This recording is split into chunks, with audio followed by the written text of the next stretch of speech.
It began with low-scale agitation that metamorphosed into a full-blown rebellion and a protracted guerrilla war.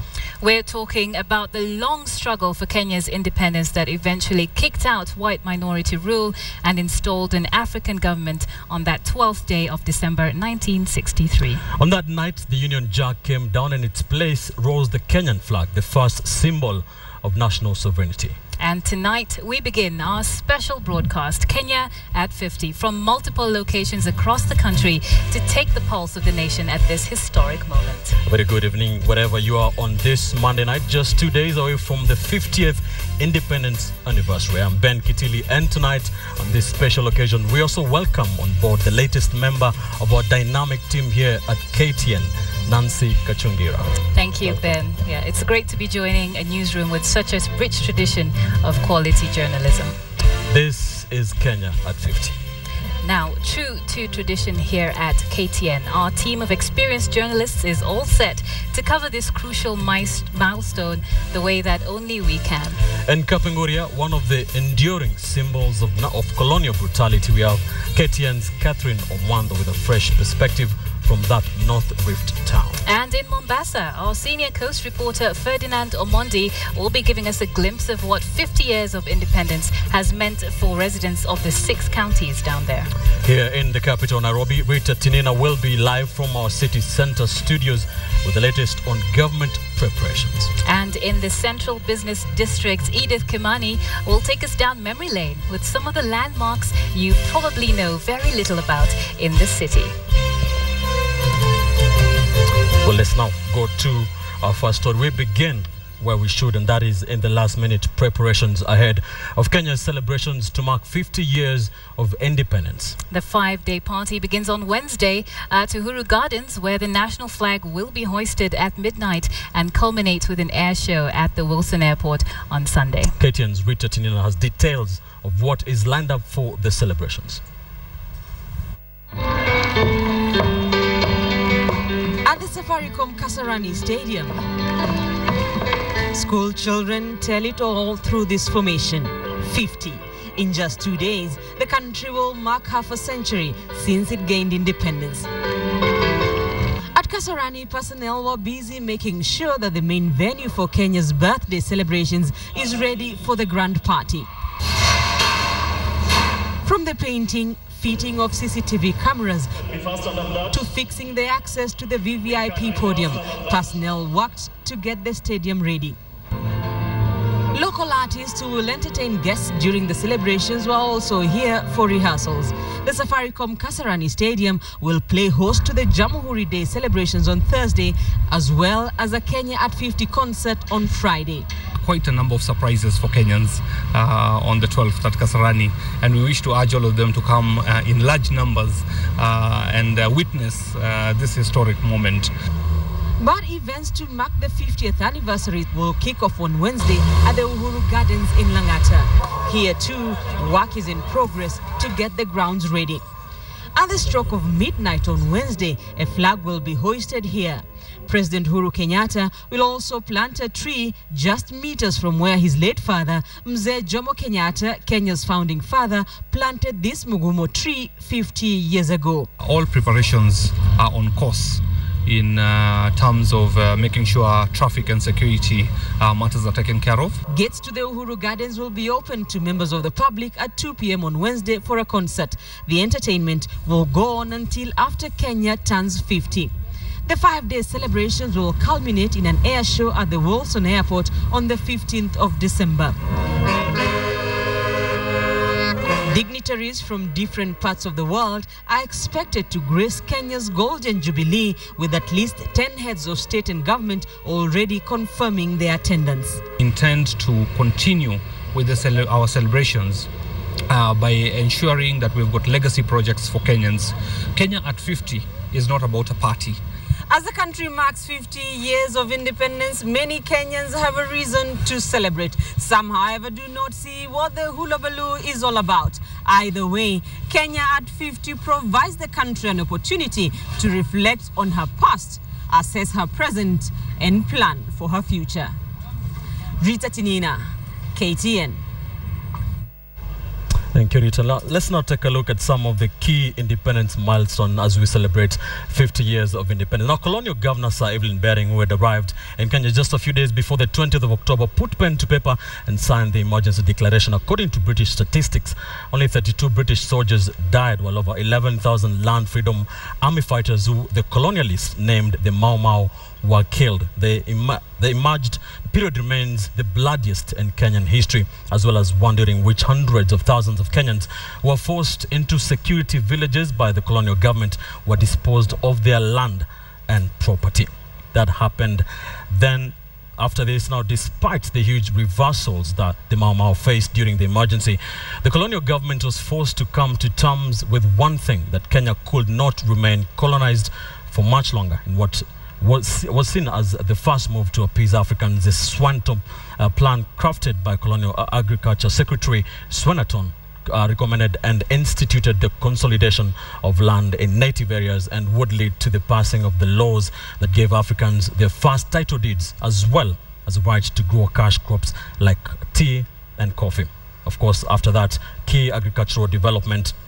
His death effectively ended the armed struggle against the colonialists. That Field Marshal Dedan Kimathi, a former King's African rival soldier and World War II veteran, was such a larger-than-life figure that folklore referred to him as a man who could disappear from the midst of his captors. His arrest in 1956, followed by his trial and hanging, was therefore a huge blow to his fellow freedom fighters.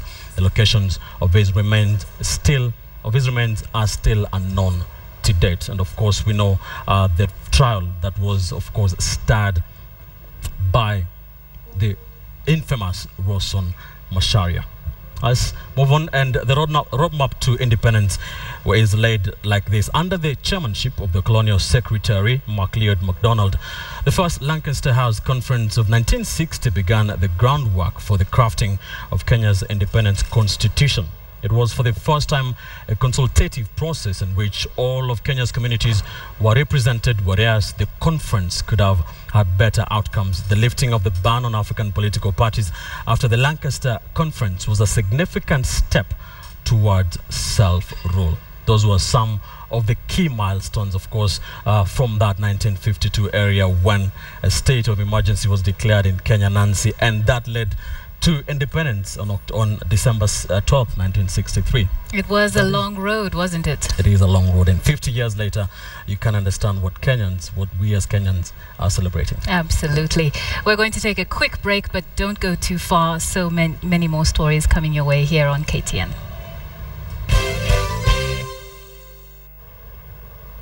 Welcome back. Thank you for staying with us here on KTN as we continue our special coverage for Kenya at 50. As I told you earlier, we have our reporters across the country to just give you a feel of Kenya's Golden Jubilee celebrations from every part of the country. Now, on October 20th, 1952, when Sir Evelyn Baring declared that state of emergency, and founding father President Jomo Kenyatta was arrested alongside the 5 others of the famous Kacungira 6. They were, of course, flown to that northern Kenya town of Kacungira, which to date remains a key historic monument in this country. Let's now take you to Kacungira, where KTN's Catherine Omando is standing by live to just tell us what is happening from Kacungira. Kathy.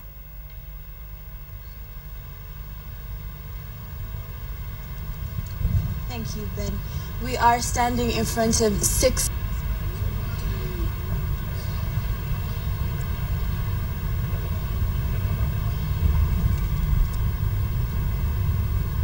That is KTN's Catherine Omando in Kacungira. We seem to be having technical difficulties. We shall be taking you back to Catherine as soon as we can. Remember, she is in Kacungira, which is a national museum to date. That is where the Kacungira 6 was held. Back to you, Kathy, if you can hear us.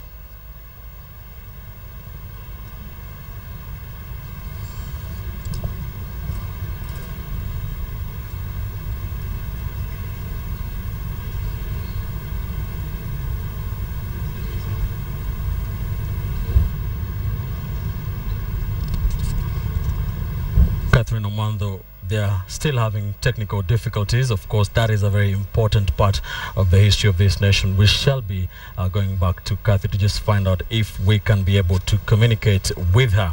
Right now, though, let's take you to the coast where KTN's Ferdinand Omondi is, of course, standing by with what's happening at the coast. Remember, of course, it is Mombasa. It is a coast. It is a region that has, of course, a lot of history on it. Of course, it has several counties. It is a place that the founding president, Jomo Kenyatta, loved. And, of course, let's now take a look at Ferdinand Omondi's story on that.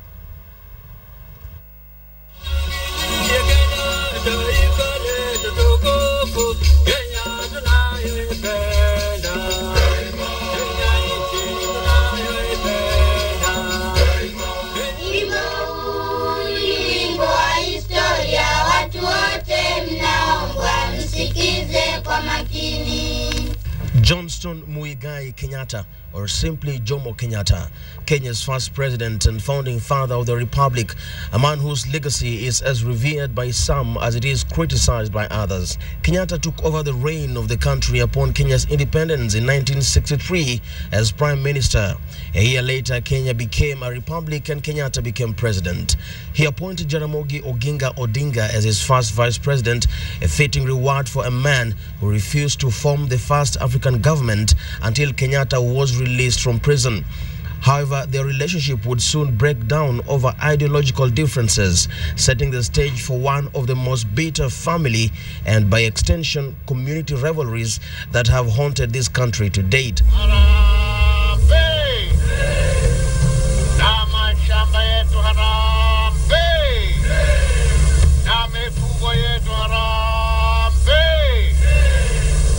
His first cabinet largely included statesmen and people who were instrumental in the march to independence. They were Thomas Mboya, James Gishuru, Joseph Murumbi, Mbiu Koinange, Bruce Mackenzie, Lawrence Sagini, Achieng Oneko, and Jackson Angaine. Mzee Kasim Wamzandi, one of the few surviving former MPs of the first parliament, has memories of a strong-headed man. Kenyatta alikuwa akitoa directive, fanya hii, nataka hili lifanywa hapa, atataka kujua limefanywa ama halikufanywa. Kenya's first parliament had two parties, KANU and KADU. KANU was largely leaning to Western ideologies and a unitary system of government. KADU, led by the late Ronald Ngala, fronted for federalism or Majimbo, but lost the 1963 elections and dissolved a year later to join KANU. President wa party wakati ule hataki mambo ya Majimbo na nini. Iko method watatumia kutishia wale wabunge wa opposition wa KADU. Taona huyu ameshtakiwa na kosa ambalo halijui yule, na unaambiwa ukicross floor hakuna kesi taondoa. However, this union did not last long when Oginga fell out with the president, resigned his post as vice president, and formed the Kenya People's Union in 1966. Strategy ilipangwa ya kwamba tutaka kumtoa Jaramogi, kila province aekwe vice president. Mzee Odinga kai question, kwa nini iwe hivi? Sasa mimi ni president, vice president wa nini kama kuna wengine 7? Ndipo alipokasirika akatoka kwenye Limuru conference. Kenyatta responded by consolidating power and placing his tribesmen in the most powerful government offices. The friction between the president and Jaramogi peaked in 1969 when the pair exchanged bitter words at a public rally in Kisumu, resulting in riots in which 11 people were killed and scores others injured. Kenyatta banned Jaramogi's party and threw him into prison, where he stayed for 2 years. He would be exiled from Kenya's politics until Kenyatta's death in 1978. Critics accuse the first president of setting the stage for corruption, nepotism, tribalism, and many other ills that successive governments have inherited to date. He consolidated his power by appointing close relatives and tribal cronies to power who used their positions to become fabulously rich. Kenyatta's government is also accused of unfairly redistributing land regained from the colonialists, with the bulk of it alleged to have gone to his own family and political and business benefactors at the expense of genuine landowners. And it is during his regime that Kenya experienced the first wave of political assassinations, the most famous names being Pio Gama Pinto, J.M. Kariuki, and Tom Mboya, all perceived to have been threats to his presidency. Ukimtaja vibaya Kenyatta, utapigwa na vita pia vijui vyatoka pia, afikiri pia vyatoka mbinguni. Mzee Jomo Kenyatta had a soft spot for Mombasa, where he spent many of his holidays. So frequent was he around here that some local storylines even suggested that Kenyatta was a Digo. His favorite spot was Msambweni, where he would go swimming and to be entertained by the traditional Digo performers. In 1978, Kenyatta is said to have fallen ill while being entertained by this mango tree in Msambweni. The old men say Kenya's first president, in fact, died while seated on a chair under this tree, around which Jomo Kenyatta Primary School Msambweni is now built. Kuonekana president alikuwa na mapenzi sana na hapa pahali. Ndio pengine President Moi akaona ni muhimu zaidi ili hapa pahali pazidi kukumbukwa, aweze kujenga shule kama hii ili pawe kama makumbusho. Ferdinand Omondi, KTN, Mombasa.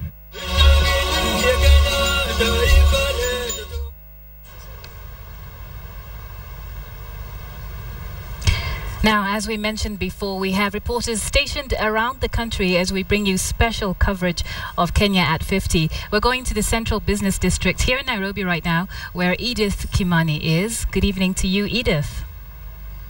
Good evening, Nancy. Thank you so much. And you are right. We are smack in the middle of the CBD on Moi Avenue, to be exact. Standing behind us is the statue of Tom Mboya, and in front of us is the National Archives. Couldn't think of a better place to be as we mark Kenya at 50. And Wilkista Nyabo, who is a reporter with us at KTN, also joins me this evening because there's something special that you have for us with regard to the coverage. Yes, I was actually able to go on a walking tour. This is something that the 9 Who initiative had been doing earlier this year to mark Kenya at 50. And so today, because it is really a long route, the Central Business District might seem small, but it's not really that small. So today, how long did it take you to walk the entire thing?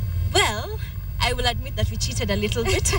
We took breaks in between, stopping and taking just filming while we were going along. So I can't tell you how long it took, but I will tell you that we did concentrate only on Kenyatta Avenue, and there are a lot of very interesting spots along Kenyatta Avenue. Okay, now earlier on as we were talking, you were saying that you got a few insights looking at Nairobi with foreign eyes. Talk to us about that. It was interesting because walking down that street, we do actually work along that street, and I've been there many times, but there are so many places along that street you don't know their story. You see them, you've had theories, there are myths, there are stories about them, but you don't really know the real story behind them or the real name. There's the stone, which, you know, we call it the Nairobi stone, right next to the General Post Office, which we were able to learn today because everybody says, oh, there are pagan symbols on it, and you don't really know what the story is behind it. And yet today you find out it's a very straightforward thing. Okay, let's cut you short there so that we don't give out too much of it. So why don't you introduce your walkabout? Well, earlier today we were able to go down to Kenyatta Avenue. I met with a youth who took part in the 9 Who initiative, and part of the 9 Who initiative is a walking tour of the Central Business District. We concentrated on Kenyatta Avenue, and here are a few things we learned about sports along Kenyatta Avenue. In 3 days, Kenya will be celebrating its 50th anniversary since it gained independence.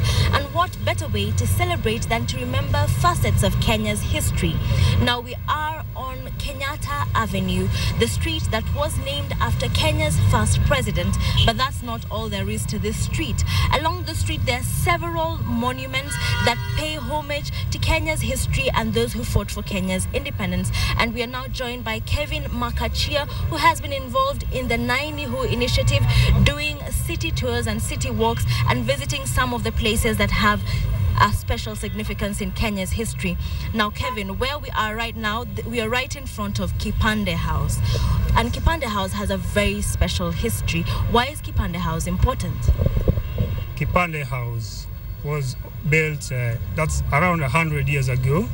It was originally supposed to be a warehouse for the railway company. And that was because the railway line actually ran through Loiter Street. And Kipande came about due to the fact that it was here that later on, when the building changed hands to the colonial administrators, it was here that Africans were actually issued with identification cards. And it was also, at the time, it was also the tallest building in Nairobi. The Nairobi Gallery was also built 100 years ago. And it was actually an administrative house. At the time, it housed the Ministry of Native Affairs. And together with the Kipande House, they were both built in 1913. And then down the street, we go further down the street, we do see a monument that many of us are not always sure. We do think that it is a tribute to soldiers, but people are not always sure what the history behind that particular monument is, and it stands in front of a bank. Maybe you can tell us a little bit about that. Well, the monument itself is called the Courier Corps, and it was erected after the First and the Second World War in memory of the Africans who fought during that war. The first soldier represented the African Rifles. The second soldier represented the African Courier Corps, whose main job was to carry around the war equipment, guns and all that. And the third one represented the Arab Rifles. This stone right after the General Post Office. Galton Fenzi was erected in memory of Galton Fenzi, who was the first man to drive all the way from Mombasa to Nairobi. It took him about 45 hours. And I remember at the time, he didn't have roads, so it was quite an accomplishment. There is a wealth of history along the streets. For example, Kenyatta Avenue was originally known as Lord Delamere Avenue, with a statue of Lord Delamere himself at the end of the street. His family, however, later removed this statue for safekeeping. It is also interesting to note that the building that is now known as the Nairobi Gallery was initially known as Hatches, Matches and Dispatches. Hatches for births, Matches for marriages and Dispatches for deaths, because this building housed the Ministry of Native Affairs that was involved in the registration of such facts. And we will be telling you other such interesting stories about Kenya's history in the run-up to the Kenya at 50 celebrations on Thursday. I'm Wilkis Anyapwa. Well, those landmarks are not the only parts of Kenya's history that have been around for a long time. The band Them Mushrooms was formed in 1969 and they're still going strong. And even better, they're in the studio today. Indeed, Nancy. Them Mushrooms is one of those bands whose music just evokes nationalism and just emotions of being Kenyan. Many people listen to the Mushrooms music as they grew up, and of course we have them in studio. They have been playing. They shall be playing right after the break, but for now we take a short break, but don't go too far. We have more news right after. Stay with us.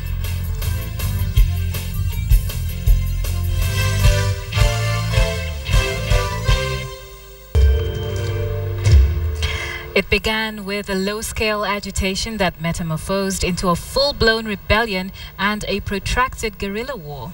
We are talking about the long struggle for Kenya's independence that eventually kicked out white minority rule and installed an African government on the 12th day of December 1963. And on that night, the Union Jack came down and in its place rose the Kenyan flag, the first symbol of national sovereignty.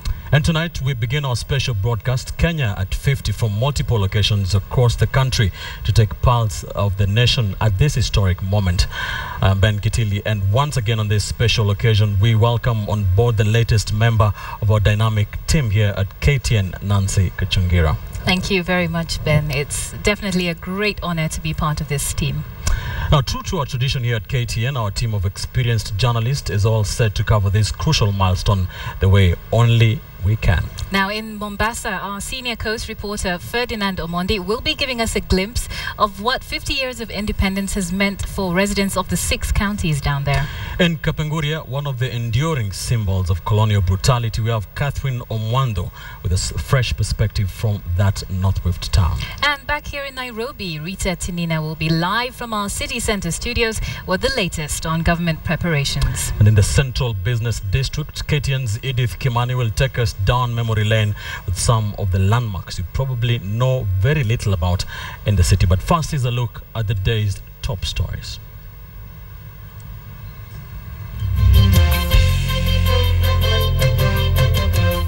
Another doctor's strike looms. What hope for patients? We are asking the government within this period of the ultimatum to implement the issuance of the community land title. The politics of land, Nubian community in Kibra takes to the streets. Fitting send-off for the world's president, stage set for Madiba's funeral service. I'm not so worried now. I think I can survive. And why this woman is preparing for blindness.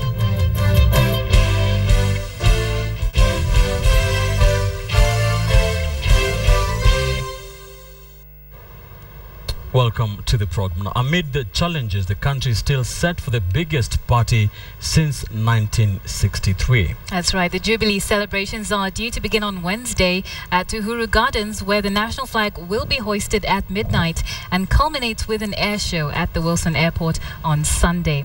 Rita Tinina has details of Kenya's big party. At the Safaricom Kasarani Stadium, school children tell it all through this formation. 50. In just 2 days, the country will mark half a century since it gained independence. At Kasarani, personnel were busy making sure that the main venue for Kenya's birthday celebrations is ready for the grand party. From the painting, fitting of CCTV cameras to fixing the access to the VVIP podium, personnel worked to get the stadium ready. Local artists who will entertain guests during the celebrations were also here for rehearsals. The Safaricom Kasarani Stadium will play host to the Jamhuri Day celebrations on Thursday, as well as a Kenya at 50 concert on Friday. Quite a number of surprises for Kenyans on the 12th at Kasarani, and we wish to urge all of them to come in large numbers and witness this historic moment.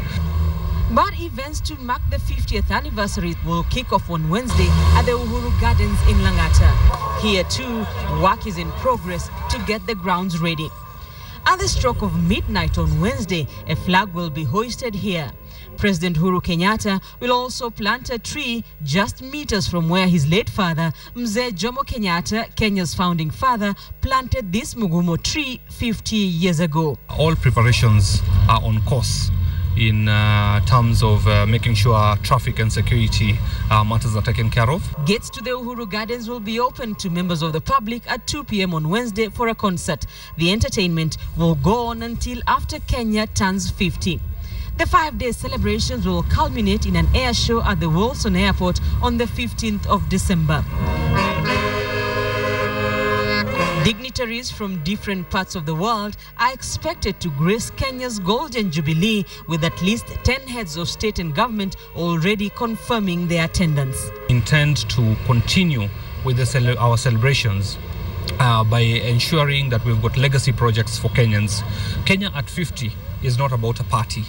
As the country marks 50 years of independence, many Kenyans have a reason to celebrate. Some, however, do not see what the hula baloo is all about. Either way, Kenya at 50 provides the country an opportunity to reflect on her past, assess her present and plan for her future. Rita Tinina, KTN.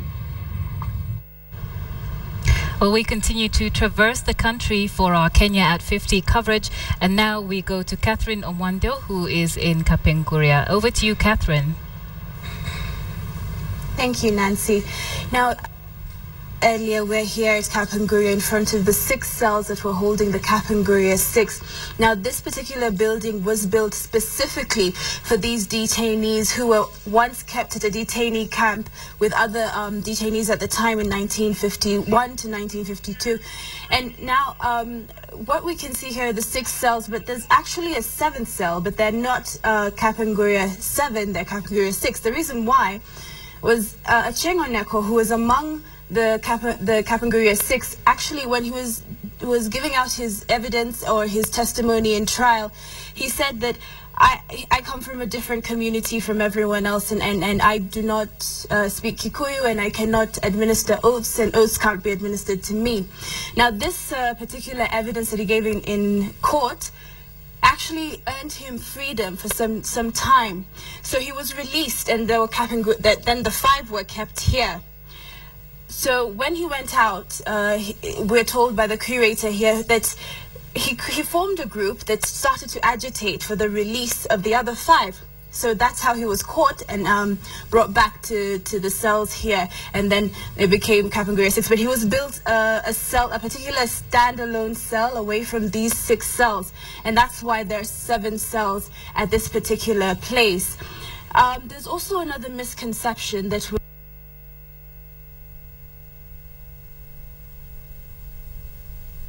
6 months, and then they actually fulfilled their trial at Lokitang, which is in Turkana. It's at the border of Kenya and Ethiopia. That's where they served their 7 years.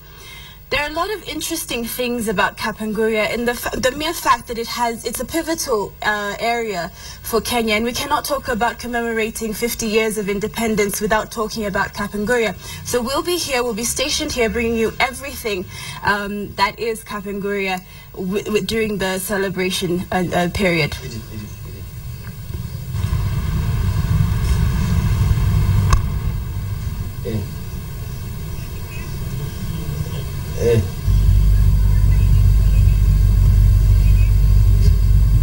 Well, from Kacungira, we come to the Central Business District. It is a hub of everything with regard to the celebrations of the Kenya at 50. And we're standing right in front of a man who was really, truly great, especially in terms of gaining Kenyans' independence. We're talking about Tom Mboya, a man who, or rather a statue, we should say, that is overlooked by the thousands, if not millions of people who walk by it every day. But one person whose job it is to figure out the details and to zoom in on specifics is Mutua Madheka, photographer. Thank you for joining us this evening. Thank you for having me. As you can see, it's very cold. That's why we're both laden in jackets. Yeah. Thank you for joining us. Thank you. So I just said that your job is photography, and I know you have a keen interest in taking photographs of Nairobi. Yes. Well, the first time I tried to look for images of Nairobi online, I didn't find too many that looked like the Nairobi I interacted with on a daily basis. And so, you know, I was kind of sad about that. I didn't see any images I could use as my wallpaper. What do you mean when you say that you didn't see images of what you normally interact with? What does that mean? I mean, I saw a lot of images that just focused on the negative part. And I think that's because most of the photographers that were probably doing journalistic photography and capturing a lot of that in Nairobi were foreigners. And so I believe most of their opinion was skewed. It was more towards the poverty, you know, the dirt, all the ills. Right. And I thought this is not the full story.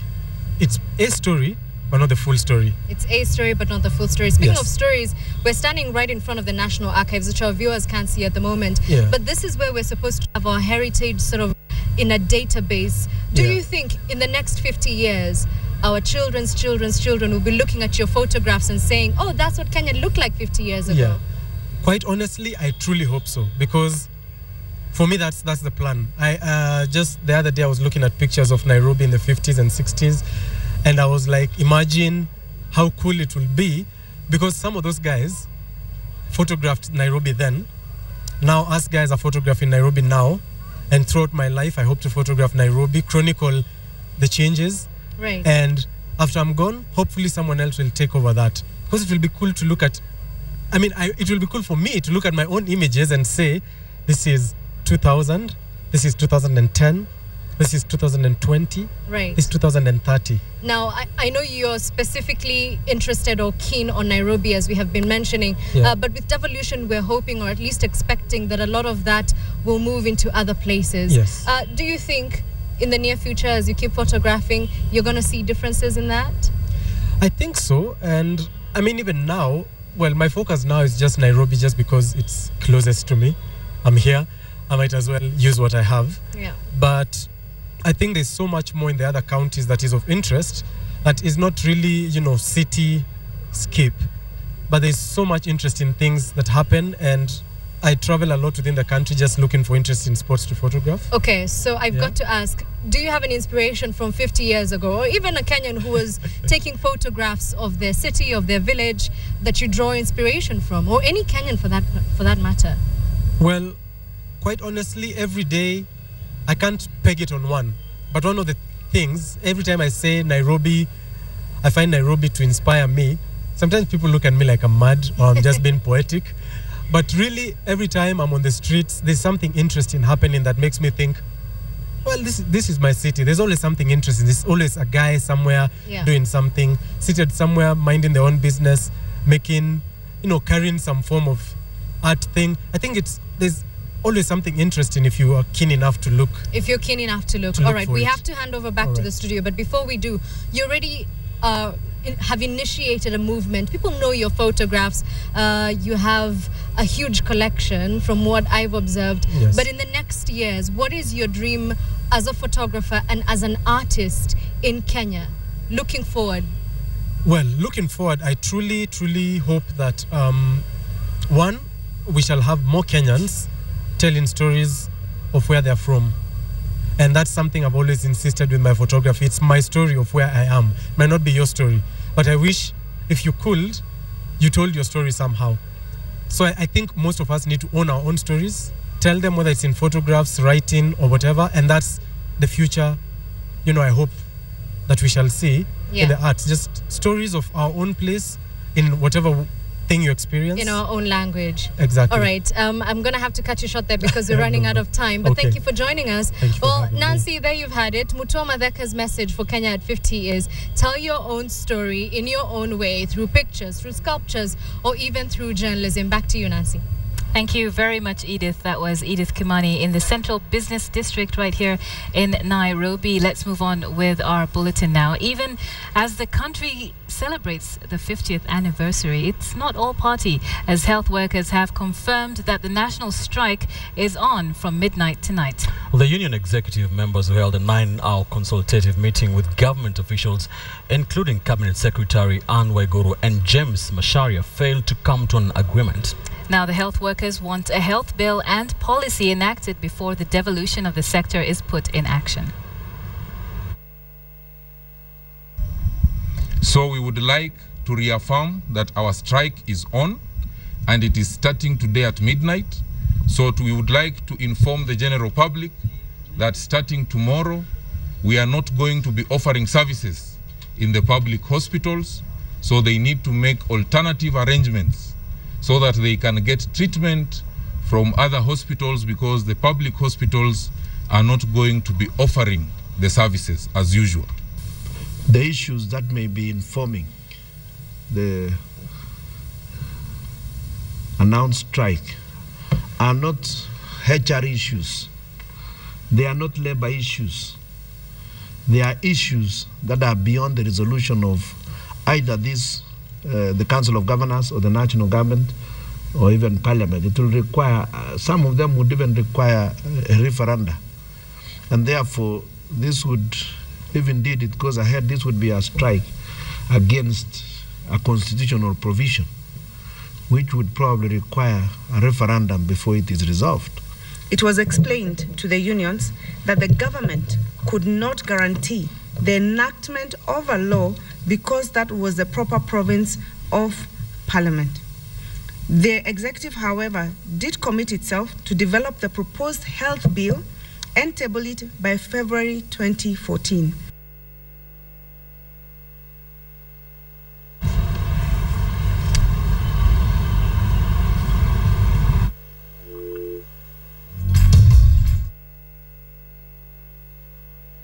That story about the nationwide strike by the health workers leads us to the big question tonight, and where we are asking you, do you think health workers are justified on going on strike at this time?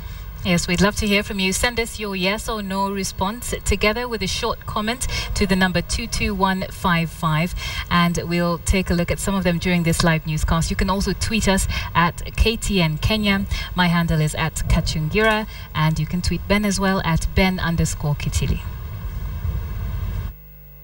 Information right at your fingertips. Dial *551# Kenya Power. Now to another question that remains potent 50 years after Kenya gained independence, that is land. Yes, earlier today, members of the Nubian community in Kibera took to the streets after the president failed to issue title deeds in Kibra over the weekend. KTN's Ian Wafula reports on the protest that has raised new questions about ethnic harmony in Kenya's largest slum. As planned, at exactly 10 a.m., members from the Nubian community assembled outside the Kibra Mosque. Carrying placards and chanting in their local dialect, they began their demonstrations heading towards Ngong Road. Among them, mothers and children, others too young to understand what had caused so much anger amongst their elders.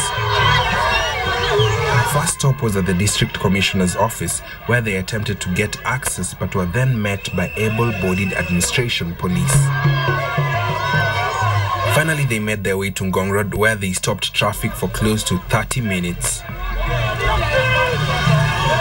President Uhuru Kenyatta was expected to issue title deeds for 288 acres of land to members of the community on Sunday. The cancellation of that exercise upset the community members, who say they have been waiting for decades for the titles. But as the youth were on the streets, the elderly were at the mosque seeking counsel with the Nubian leaders over the issue. Zahara Ali is a Nubian whose great-grandparents were residents of Kibra since World War II, when the British government settled the Nubian community in the area. Ardhi yetu tuko pamoja na vijana wetu, tunalia ardhi yetu na watoto wetu na wajukuu zetu katika Kibra.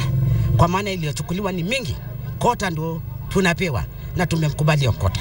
Lakini kwa hiyo kota nasemekana sio yetu, hatutapewa mpaka lazima walioko Kibra wapate. The Nubian leadership is accusing former Prime Minister Raila Odinga of allegedly failing to help them during his tenure as MP for the area. Raila Odinga has been in Kibra leadership for the last 20 years, from 1992. What legacy has he left in Kibra? We are very sorry he has left nothing. They are also demanding for community land title deeds, which prevents individual land ownership. We want to upgrade this place. So if the 100,000 Nubians are here, being settled on 288 is very much possible with a properly planned and implemented scheme. They have now given the government 24 days to meet their demands, or else we shall write and be present and camp outside the office of the Deputy President. Without the rightful ownership of land, the Nubian community say they are unable to build permanent structures in their own ancestral land. They're asking the President and the Ministry of Land to proceed with the issuance of title deeds to put an end to the situation. Ian Wafula, KTN. President Uhuru Kenyatta has left the country tonight for Nelson Mandela's memorial service that will be held tomorrow. This as South Africa prepares for one of the biggest memorial services and funerals the world has ever seen. And as Linda Ogutu now reports, more than 100 world leaders are expected to join some 95,000 mourners at the memorial service.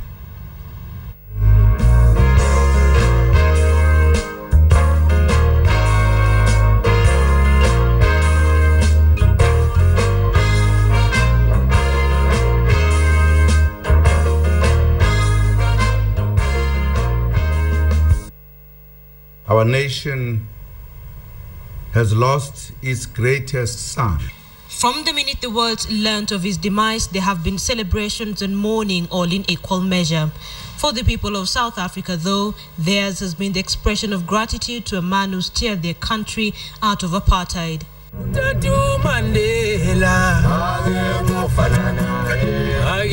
According to customs, no formal public event has been held since Mandela died. Such events can only be held 5 days after death. The first of such events will be held in just a matter of hours after the sun rises on the 95,000-seat FNB Stadium, also known as Soccer City in Soweto, the township that was at the heart of the anti-apartheid struggle. It is here the main memorial ceremony for Mandela will be held. US President Barack Obama is already on his way to South Africa for the memorial service that will also be attended by Uhuru Kenyatta. Since his death, South Africa has been gripped by an outpouring of emotion unrivaled since Mandela's release from 27 years in apartheid prisons in 1990 and his victory in the first all-race elections 4 years later. And even as the memorial service will be held tomorrow, preparations are underway in Mandela's home in Kunu, ahead of state funeral that will be held on the Sunday, the 15th of December. Nelson Mandela!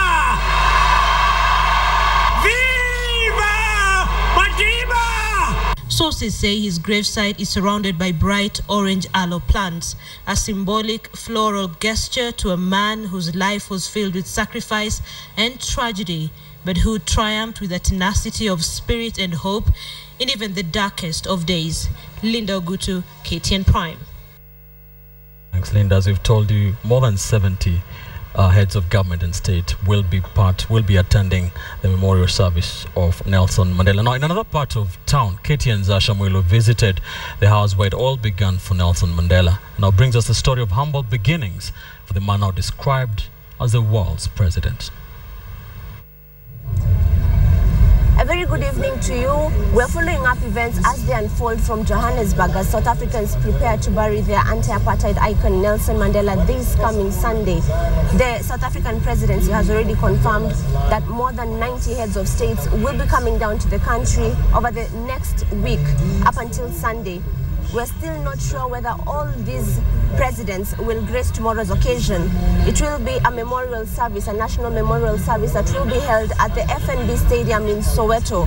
And it's expected that 80,000 people will attend, including President Uhuru Kenyatta and President Barack Obama, who will also give a tribute during that event. Now, today we made our way to a small township called Alexandra, really historic. This is the place where Mandela first lived when he came to Johannesburg from his rural home. But unlike his home in Soweto, Vilakazi Street, or his home in Houghton, there was little celebration here, no mourning, and very little activity going on. Here's a story that we filed earlier on. Heaps of garbage welcome you. The smell around is equally unpleasant. Inside the little compound, residents move about their normal routine. There is no mourning here, no celebrations either. Yet in this compound stands this house, the first house where Nelson Mandela lived when he first arrived in Johannesburg from his rural home. It's a place the anti-apartheid leader spoke of fondly. He moved into the township of Alexandra in 1941. Only 23 years old, Mandela had his first experience of racial segregation. The poverty in the township drove him to pursue a law degree and abandon his work at the mines. That was the turning point that led him to the ANC. It was when I came into the African National Congress that I realized that Xhosas are only a part of the African people. That the task of the ANC was to unite the African people and out of them build a nation. Today, a drive around Alexandra Township shows that Mandela's dream of a rainbow nation could be far from a reality. 20-year-old Mongezi Koma knows this all too well. His late great-grandfather rented this house to Mandela back in 1941. His family lived right across from the house.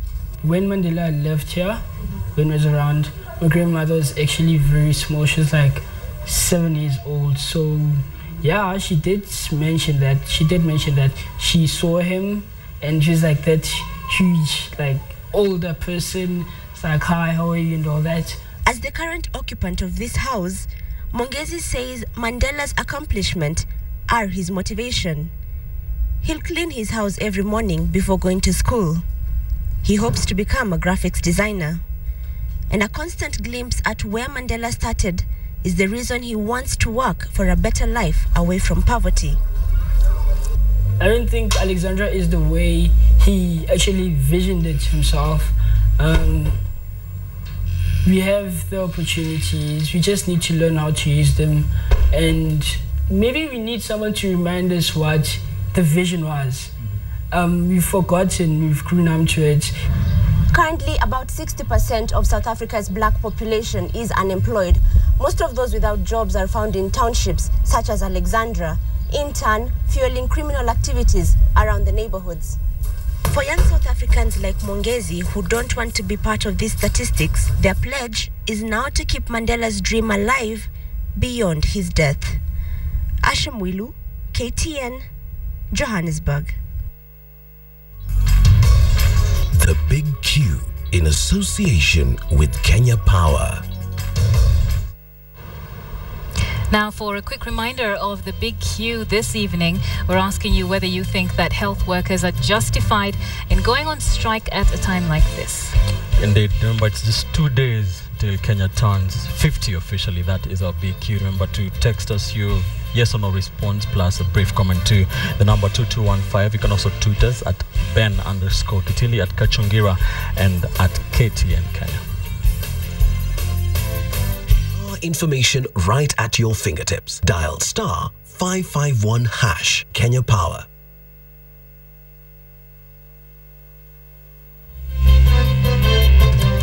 Why an elderate woman is training to live as a blind person.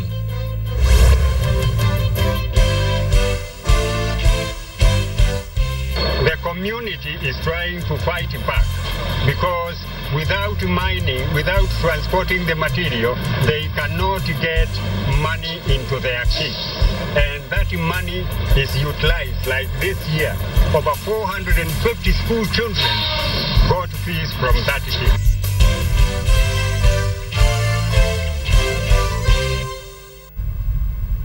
Hello and thank you for keeping it KTN. My name is Joy Doreen Bira. Time to look at business. President Uhuru Kenyatta today launched the commemorative golden 50 shillings coin, ushering in the Kenyatta 50 week. The 30-gram golden coin, designed and produced by Central Bank of Kenya, will be available to the public in limited editions. With the map of Kenya on the face of it, President Kenyatta emphasized the opportunities in agriculture, tourism, manufacturing, trade and services that the country must maximize for sustainable economic stability and prosperity. This, he noted, was part of the development strategy that will be in coming years focus on creating conducive environment by deepening structural reforms and improving security in the next 50 years.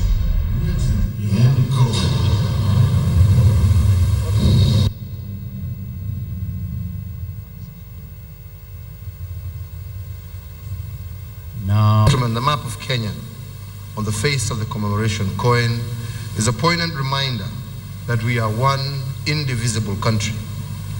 We should, as Kenyans, safeguard our sovereignty and territorial integrity at all times. The diversity of our 47 counties must always be our strength to be leveraged on to improve the livelihood of our peoples. The issuance of this coin, Your Excellency, will be a one-time limited edition just for the Kenya's 50th birthday and will not be available for circulation.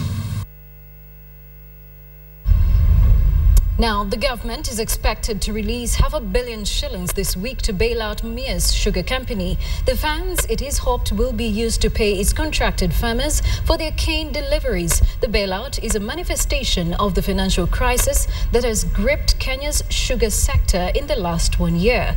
Joseph Bonyo reports. The listed miller has over the last 2 years faced turbulent times as it recedes from its glorious days as a top sugar miller in the region. Speaking after tour of the farm, Industrialization Principal Secretary Wilson Songa indicated that the industry regulator, the Kenya Sugar Board, had given a nod to the bailout. The Sugar Board is listening to their issues amicably, and I think it is encouraging that most of the current problem may be addressed with assistance from Sugar Board. Controlling over 60% of the Kenyan sugar market, Mumias has seen its standing in the industry fall in what its management attribute to wanton sugarcane poaching in the western Kenyan sugar belt.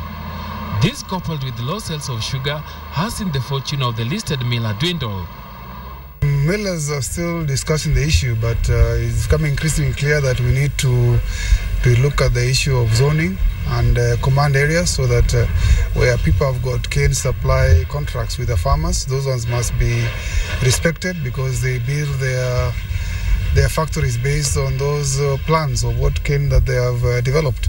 And each miller who is licensed, they have got an operating license which indicates of how many tons of cane they should process per day, and they should be able to demonstrate that capacity of having the amount of cane to meet their operating license requirements.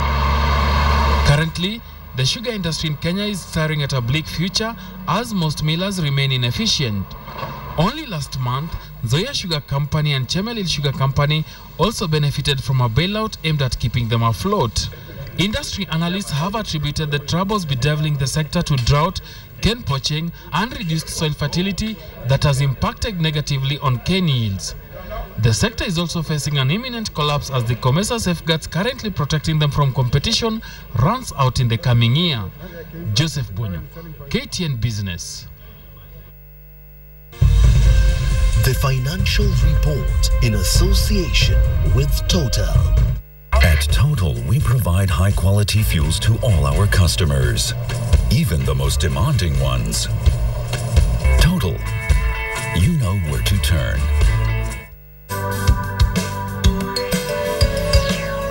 For KTN Business tonight. We do thank you for joining us. Join me again tomorrow, but I'll leave you with Ben Kitili and Nancy Kacungira. Nancy, welcome to KTN Prime.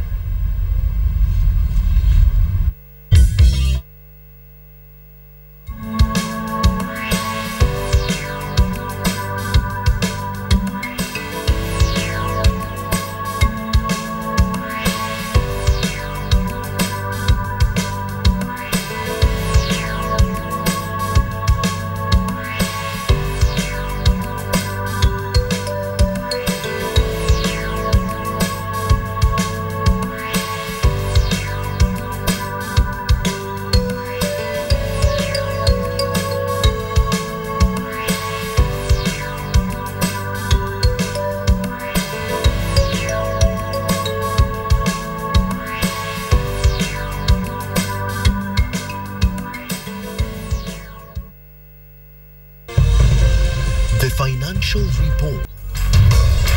The Big Q in association with Kenya Power. So our top story is the basis of big question tonight, and just before you go, we just want to bring you that big Q. We are asking you, are health workers justified to go on strike at this particular time? And this is how you polled, Nancy. Well, 67% say yes and 33% say no. So it looks like most are in favor. A quick comment here from Adam Kenan says, I agree with health workers. Their strike has nothing to do with Kenya at 50. Okay, well, Ken Free quickly says, yes, they are. The government has always swept healthcare issues under the carpet. Perfect timing. And he adds a hashtag sick at 50. That does it for KTN Prime tonight. It has been a wonderful bulletin, a wonderful with the Mushrooms Band in studio with us, and of course welcoming our newest face, the fresh Nancy Kacungira, my newest partner. Indeed. I hope you had fun. Oh, I had a great time. I can't wait to do this again tomorrow, and I'm sure it's going to be just as exciting. So I do hope that you can join us then. I'm Nancy Kacungira. My name is Ben Kitili. Have a wonderful night. Good night.